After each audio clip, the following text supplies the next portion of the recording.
A new report from Page 6 out at the end of this week says that Melania Trump recently renegotiated her prenuptial agreement with Donald Trump. And I'm going to read you this from the Daily Beast. The updated terms, which sources say involve both finances and property, increase the trust set up for the couple's youngest son, Barron. It's believed to be at least the third time the couple has renegotiated their prenup. So as Donald Trump's legal problems get worse, Melania keeps going to court secretly like, hey, yeah, I don't know if you've noticed, but this guy is in a lot of trouble. His properties are in trouble. He's got to pay a lot in a defamation lawsuit, $5 million to Eugene Carroll. We now got this like $250 million likely verdict that's coming against him in New York. I just want to make sure I get what's mine, right? I mean, good for you, Melania. This is probably the first time I'm ever actually going to praise you, right? Get it while you can get it, because it might not be there much longer, especially based on the ruling from Judge Arthur Engeron in New York this past week.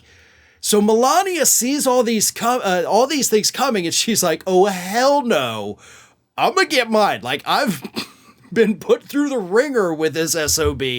I'm going to make sure that I'm taken care of. I'm going to make sure our kid is taken care of, right? I mean, to her credit, Melania does seem to care about Barron, unlike Donald Trump, who only cares about money. So she's like, look, you're going to make sure this guy gets his cut of the pie. Not just Eric, not just Don Jr., not just Ivanka. You know, I don't care what happens to Tiffany.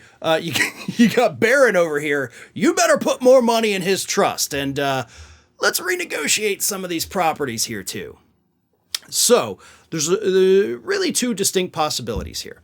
Either this is happening because Melania sees the writing on the wall, knows that Trump is about to lose a lot, want to make sure she gets her cut so that when she finally is like, I've had enough, she gets what she believes she's entitled to for her years of suffering with the guy. I don't fault her for that at all, by the way. So a divorce could be on the horizon, or this could be a shell game. And I would not put it past the Trump family to be playing with these kinds of, financial assets. Like, okay, here's the thing. We'll do this. We'll put this in Melania's name before we get judgments over here. I'll move all these assets into the trust so that on these settlement cases, I can't pay out because, oh no, the money's in Barron's name over here. It's clever, it's crafty, and believe it or not, unfortunately, it happens all the time. Not just with wealthy individuals facing legal problems, but corporations do it constantly. They literally have a name for it. It's the Texas two-step.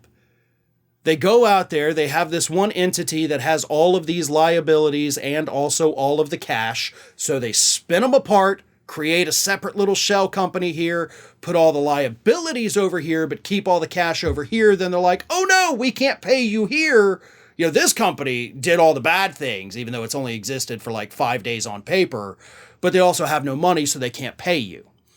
So based on just what I've seen over 20 years of watching this happen, in legal case after legal case, it actually seems more likely that Melania is not planning on leaving Trump, but this could be a calculated ploy by the entire Trump family to maybe shift around a couple assets here and there, put it in somebody else's name, so that when judgment comes, they can't take those properties because they technically will not belong to the individuals that may or may not have committed crimes. Hey everyone, this is Aspen. And did you know that for the low cost of $0 per day, you can subscribe to the Fair and Balanced YouTube channel? We also encourage you to like, comment, and share, but again, click that subscribe button and help Aspen not be so grumpy.